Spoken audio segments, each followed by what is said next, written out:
സംസ്ഥാനത്ത് ഒന്നാം വിള നെല്ല് സംഭരണം പാതി കഴിഞ്ഞിട്ടും പണം കിട്ടാതെ ദുരിതത്തിൽ നെൽകർഷകർ. കേന്ദ്ര സർക്കാർ നെല്ലിന്റെ താങ്ങുവില 23 രൂപയാക്കി വർദ്ധിപ്പിച്ചിട്ടും സംസ്ഥാന സർക്കാരിന്റെ പ്രോത്സാഹന വിലയിൽ ധാരണയാകാത്തതാണ് സംഭരണ വില വിതരണം ചെയ്യാൻ വൈകുന്നത്.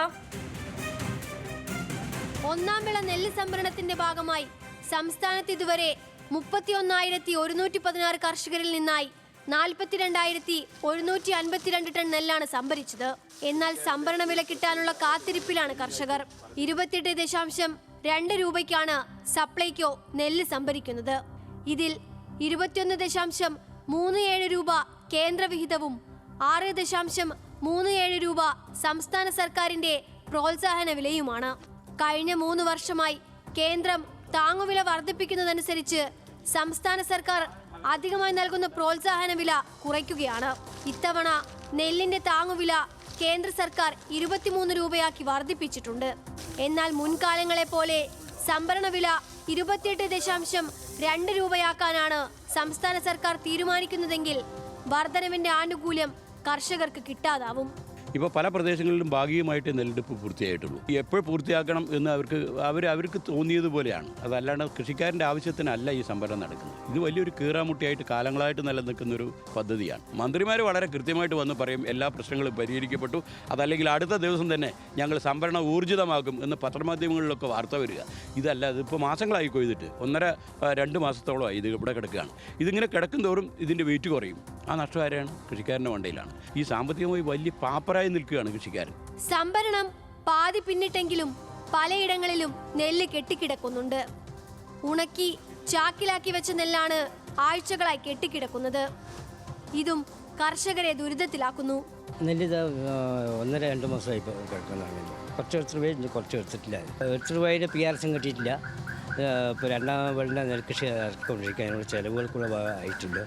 ഇത് കുറച്ച് പണിയും എന്തെങ്കിലും വെച്ചിട്ട് വേണം ഇപ്പോൾ ചെയ്യണം. ഇപ്പം ഇതിന് മാത്രം 32,500 റുപ്യായിരുന്നു. ഈ ഹിന്ദിക്കാരെ കൊയ്തിട്ട് വരാനും അവിടെ നിന്ന് കൊണ്ടുവരാനും എല്ലാം കുടിച്ചു.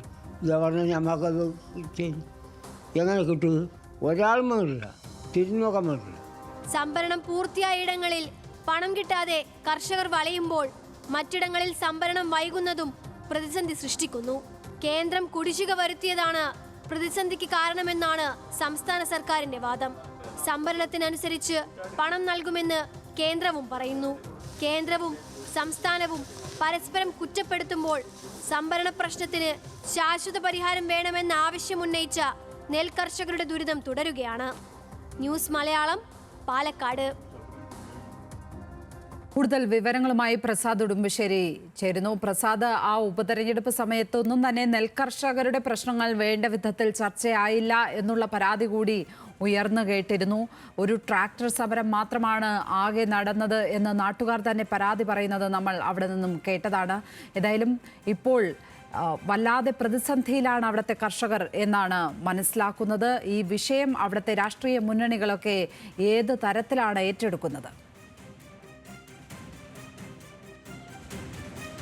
ലക്ഷ്മി, എല്ലാ സംഭരണ കാലത്തും ഇവിടുത്തെ നെൽകർഷകർ ഈ വലിയ ദുരിതത്തിൽ തന്നെയാണ്. കാരണം അവരെ സംബന്ധിച്ചിടത്തോളം നെല്ല് കൊയ്ത് ആ പണം കിട്ടുന്നതിന് വേണ്ടി വലിയ കാത്തിരിപ്പ് വേണ്ടി വരുന്നു എന്നുള്ളതാണ് അതിലെ ഏറ്റവും പ്രധാനപ്പെട്ട പ്രശ്നം.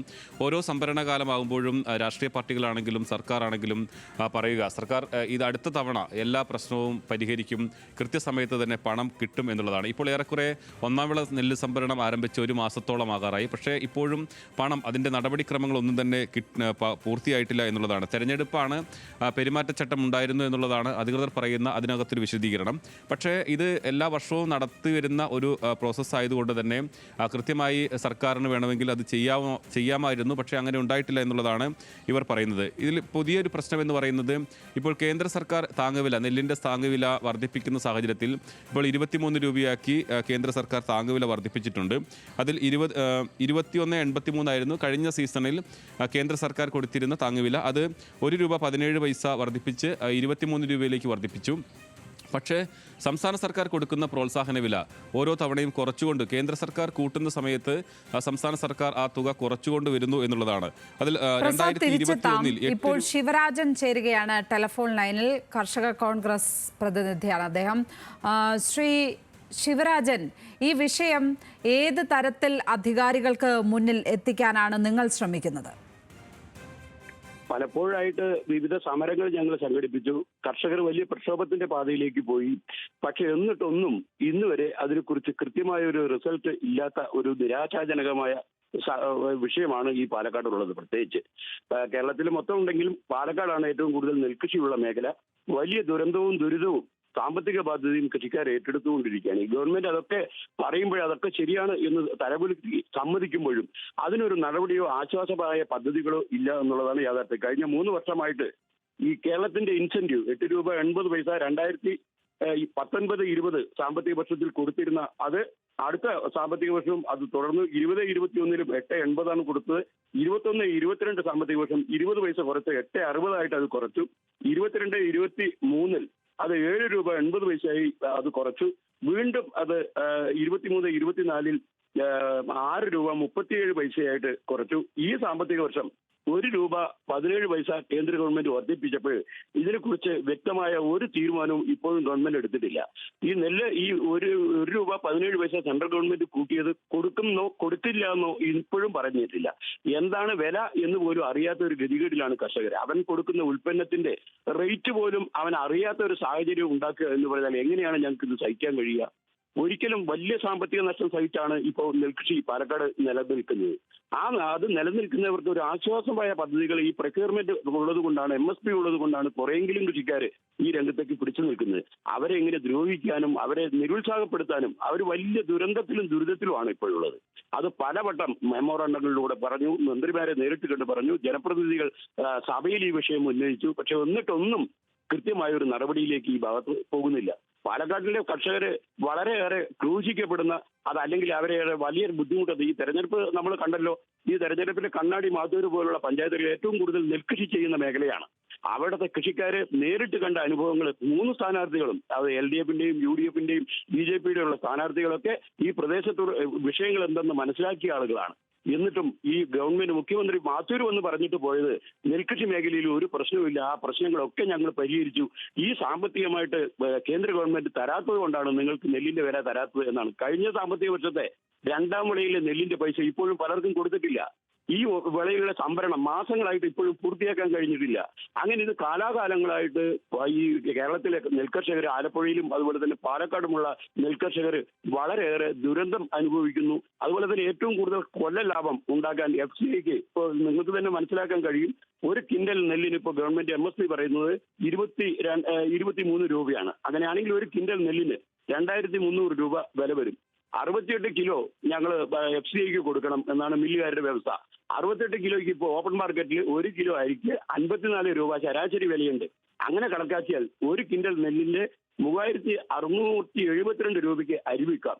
അതിൽ ഈ 2300 രൂപ കുറച്ചാൽ 1 കിൻഡലിൽ നിന്ന് 1372 രൂപ FCIക്ക് പ്രോഫിറ്റാണ്. ആ മൂല്യവർദ്ധിത ഉൽപ്പന്നം ഉണ്ടാക്കി 1 കിൻഡൽ നെല്ലിനാണ് ഈ പറയുന്നത്. 1 ലോഡിനാണെങ്കിൽ ഏകദേശം 1.5 ലക്ഷത്തോളം രൂപ FCIക്ക് പ്രോഫിറ്റ് കിട്ടുന്ന ഒരവസ്ഥയാണ് ഉണ്ടാകുന്നത്. അതൊക്കെ ഈ കൃഷിക്കാരനെ ചൂഷണം ചെയ്തുണ്ടാക്കുക.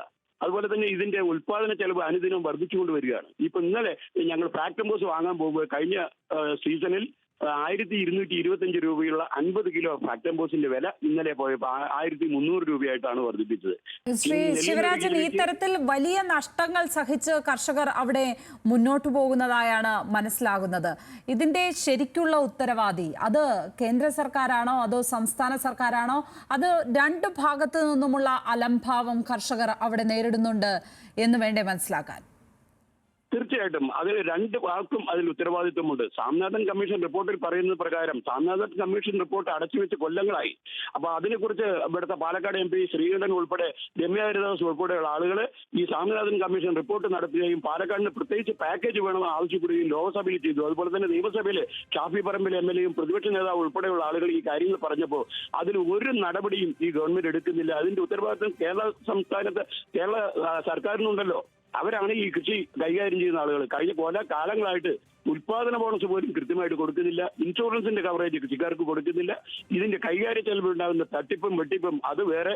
അങ്ങനെ എല്ലാം കൊണ്ടും വീർപ്പ് മുട്ടി ഒരുപാട് കൃഷിക്കാർ ആത്മഹത്യ ചെയ്തല്ലോ. പാലക്കാട് ഉൾപ്പെടെ, ആലപ്പുഴയിൽ ഉൾപ്പെടെ എന്തുകൊണ്ട് ഈ ഗവൺമെന്റിന് ഇതിനൊരു ആശ്വാസ നടപടിയായിട്ട് സമയബന്ധിതമായി പണം കൊടുക്കാൻ കഴിയുന്നില്ല? ഒരു ചെറിയ കാര്യം ചെയ്താൽ ഈ പ്രശ്നങ്ങൾ അവസാനിപ്പിക്കാൻ പറ്റും. സംഭരണത്തിന്റെ കാര്യങ്ങൾ അവിടെ പറയുന്നത് അതിനൊരു കൃത്യമായ ഒരു ഫണ്ട് ഒരു അക്കൗണ്ടിൽ മാറ്റിവിട്ട് ഒരു 2500 കോടി രൂപ അതങ്ങോട്ട് മാറ്റിവെച്ചാൽ ഒരു റിവോൾവിംഗ് ഫണ്ടായി ഉപയോഗിച്ച് നെല്ല് അളന്ന പിറ്റേ ദിവസം തന്നെ കർഷകർക്ക് പൈസ കൊടുക്കാനുള്ള സംവിധാനം ഒരുക്കാൻ കഴിയുമല്ലോ. അപ്പൊ അതിനൊന്നും ഇവർക്ക് താല്പര്യമില്ലാതെ ഇത് നഷ്ടത്തിന്റെ കണക്കുകൾ പറഞ്ഞ് അല്ലെങ്കിൽ വാഗ്ദാനങ്ങൾ നൽകി കൃഷിക്കാരെ പീഡിപ്പിച്ച് ഇതിൽ നിലനിർത്തി ആത്മഹത്യ ചെയ്യിപ്പിക്കുന്ന ഇന്ന് അന്യം നിന്ന് പോകുന്ന ഒരു അവസ്ഥയാണ് പാലക്കാടുള്ളത്. ഒട്ടുമിക്ക കോർപ്പറേറ്റുകളും വൻകിടക്കാര് ഈ രംഗത്തേക്ക് മുതൽ മുടക്കി അവരിത് ഭൂമി പാട്ടത്തിനെടുത്ത് കൃഷിക്കാരനും ചെറുകിട നാമമാത്ര കർഷകർക്ക് ഈ ഫീൽഡിൽ നിൽക്കാൻ കഴിയാത്ത സാഹചര്യം സംജാതമാക്കുകയാണ് ഗവൺമെന്റും ഈ ലോബികളും എന്ന് ഞങ്ങൾക്ക് പറയേണ്ടി വരും. ഒരു സംശയം വേണ്ട, ഭക്ഷണം ഉണ്ടാക്കാൻ താല്പര്യമെടുക്കുന്ന കൃഷിക്കാരനെ അവരെ പരിഗണിക്കാതെ മറ്റേത് വിഷയമാണ് ഈ ഗവൺമെന്റ് പരിഗണിക്കുന്നത്? ആഹാരമാണല്ലോ നമ്മുടെ പ്രധാനപ്പെട്ട വിഷയം. ശരി ആഹാരം ഉണ്ടാക്കുന്ന ശിവരാജൻ, കൃഷിക്കാരൻ വളരെയധികം നന്ദി ഈ ഘട്ടത്തിൽ ഞങ്ങളോട് പ്രതികരിച്ചതിന്. അദ്ദേഹം വീർപ്പുമുട്ടുന്ന പ്രതിസന്ധിയിലായിപ്പോയ കർഷകരുടെ ദുരിതം വിവരിക്കുകയായിരുന്നു ഞങ്ങളോട്. വളരെയധികം നന്ദി ഈ ഘട്ടത്തിൽ ഞങ്ങളോട് പ്രതികരിച്ചതിന്. ഇപ്പോൾ മുതലാംതോട് മണി ടെലിഫോൺ ലൈനിൽ ചേരുകയാണ്. ശ്രീ മണി, ഈ വിഷയത്തെ താങ്കളുടെ സംഘടന ഏത് രീതിയിലാണ് സമീപിക്കുന്നത്? ഇത് കേന്ദ്ര സർക്കാരിൻ്റെയും കേരള സർക്കാരിൻ്റെയും ഭാഗത്തു നിന്ന് ഒരുപോലെ അവഗണന പാലക്കാട് കർഷകർ നേരിടുന്നുണ്ട് എന്ന് വേണ്ടേ മനസ്സിലാക്കാൻ? അതായത് നെല്ല് സംഭരണം കേന്ദ്ര ഗവൺമെന്റിന്റെ പദ്ധതിയാണ്. അവര് ഇന്ത്യ ഒട്ടാകെ ഉള്ള ഒരു വിലയാണ് പ്രഖ്യാപിച്ചിട്ടുള്ളത്. ഇപ്പോ ഒരു 4 മാസം മുമ്പ് 1 രൂപ 17 പൈസ വർദ്ധിപ്പിച്ച് 23 രൂപയിൽ എത്തിച്ചിരിക്കുകയാണ് കേന്ദ്രം. ഈ 23 രൂപ എന്ന് പറഞ്ഞാൽ ഒരു കുപ്പി വെള്ളത്തിന് കൊടുക്കുന്ന വില പോലും ആവുന്നില്ല. ഇന്ത്യയിലെ മറ്റു സ്റ്റേറ്റുകളെ അപേക്ഷിച്ച് കേരളത്തിൽ നെല്ലിന്റെ മാത്രമല്ല എല്ലാ സാധനങ്ങളുടെയും ഉൽപാദന ചെലവ് വളരെ കൂടുതലാണ്. അപ്പോൾ ഇന്ത്യ ഒട്ടാകെയുള്ള ഒരു മാനദണ്ഡം എടുത്താൽ അത് കേരളത്തിലെ കർഷകർക്ക് പ്രയാസങ്ങൾ ഉണ്ടാക്കും. അതുപോലെ തന്നെയാണ് സംസ്ഥാന ഗവൺമെന്റ് ഇക്കാര്യത്തിൽ യാതൊരു അനുഭാവപൂർവമായ നിലപാടും കർഷകരോട് കാണിക്കുന്നില്ല. ഒരു മന്ത്രി തന്നെ പറഞ്ഞു, നിങ്ങൾ നെൽകൃഷി ചെയ്തില്ലെങ്കിലും വിരോധമില്ല, മറ്റു സംസ്ഥാനങ്ങളിൽ നിന്ന് നെല്ലും അരിയൊക്കെ ധാരാളം വരും എന്ന്. അപ്പോൾ അതിനർത്ഥം ഇവിടെ കർഷകനും വേണ്ട നെൽകൃഷിയും വേണ്ട എന്നുള്ളതാണ് സർക്കാരിന്റെ പോളിസി, കേരള ഗവൺമെന്റിന്റെ. പിന്നെ നേരത്തെ സംസ്ഥാനം നൽകിയിരുന്ന 8 രൂപ 80 പൈസ ഇൻസെന്റീവ് കുറച്ച് ഇപ്പൊ 6 രൂപ 37 പൈസയിൽ എത്തിച്ചിരിക്കുന്നു. ഇപ്പൊ നെല്ല് സംഭരണം ആരംഭിച്ചിട്ട് 1 മാസമായി. സർക്കാർ ഇതുവരെയും ഇത് സംബന്ധിച്ച പ്രഖ്യാപനം ഇറക്കിയിട്ടില്ല. എന്ത് വിലയ്ക്ക് നെല്ല് സംഭരിക്കും, ഏതെല്ലാം സ്ഥാപനങ്ങളിൽ കൂടി കർഷകന് പണം ലഭിക്കും എന്നുള്ള കാര്യം വ്യക്തമാക്കിയിട്ടില്ല. ഈ പ്രഖ്യാപനം വരാതിരുന്നു കഴിഞ്ഞാൽ ഉദ്യോഗസ്ഥന്മാർക്ക് ഇത് സംബന്ധിച്ചിട്ടുള്ള തുടർ നടപടികൾ സ്വീകരിക്കാൻ കഴിയുകയില്ല. ഞാൻ ഇന്നലെയും ബന്ധപ്പെട്ട ഉദ്യോഗസ്ഥന്മാരായിട്ട് ടെലിഫോണിൽ സംസാരിച്ചു. അവർ പറയുന്നത് ഞങ്ങൾക്ക് യാതൊരു നിർദ്ദേശവും കിട്ടിയിട്ടില്ല എന്നാണ്. ഈ നിർദ്ദേശം കിട്ടാതിരുന്നു കഴിഞ്ഞാൽ കർഷകർക്ക് ബാങ്കിൽ പോയാലും പണം കിട്ടില്ല.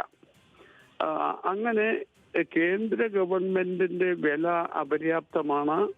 അതിനു പുറമെ സംസ്ഥാന ഗവൺമെന്റ് നൽകി വന്നിരുന്ന ഇൻസെന്റീവ് കുറച്ച് കൊണ്ടുവരികയാണ്.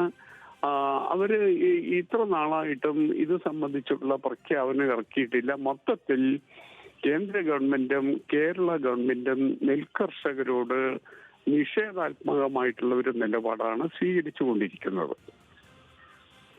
ശ്രീ മണി, ഇതിൽ സർക്കാരുകൾ ഈ തരത്തിൽ അവഗണന കാട്ടുമ്പോഴും സർക്കാരിന്മേൽ ഒരു സമ്മർദ്ദ ശക്തിയാകുന്നതിന് ഒരു രാഷ്ട്രീയ പാർട്ടിക്കും കഴിയാത്ത സാഹചര്യമുണ്ട് എന്ന് തോന്നുന്നു. കാരണം നെൽകർഷകരുടെ പ്രശ്നങ്ങൾ കർഷക സംഘടനകളുടെ മാത്രം പ്രശ്നങ്ങളായി ഒതുങ്ങുന്നു എന്നാണ് മനസ്സിലാക്കേണ്ടത്. അവിടെ സാധാരണഗതിയിൽ ഉപതെരഞ്ഞെടുപ്പൊക്കെ നടക്കുമ്പോൾ ആ സ്ഥലത്തെ കാതലായ നീറുന്ന പ്രശ്നങ്ങളാണ് ഏറ്റവും കൂടുതൽ ചർച്ചയാകുന്നത്. പക്ഷേ പാലക്കാട് നമ്മൾ കണ്ടത് വലിയ രാഷ്ട്രീയ വിവാദങ്ങൾ ഉണ്ടാകുന്നു എന്നതിനപ്പുറം അവിടുത്തെ നെൽകർഷകരുടെ പ്രശ്നങ്ങൾ വേണ്ട വിധത്തിൽ പൊതുസമൂഹത്തിൽ സർക്കാരിന് മുന്നിൽ പോലും എത്തിയില്ല എന്നാണ് മനസ്സിലാക്കാൻ കഴിയുന്നത്. മണി, പാലക്കാട് ഉപതെരഞ്ഞെടുപ്പിൽ നെൽകർഷകരുടെ പ്രതികരണം ഉണ്ടായി എന്ന് വേണം പറയാൻ. കാരണം ഇടതുപക്ഷ മുന്നണി ഭൂരിപക്ഷം അവകാശപ്പെട്ട മാത്തൂര്, കണ്ണാടി പോലുള്ള നെൽകൃഷി മേഖലയിൽ അവരുടെ ഭൂരിപക്ഷം വളരെ കുറഞ്ഞു.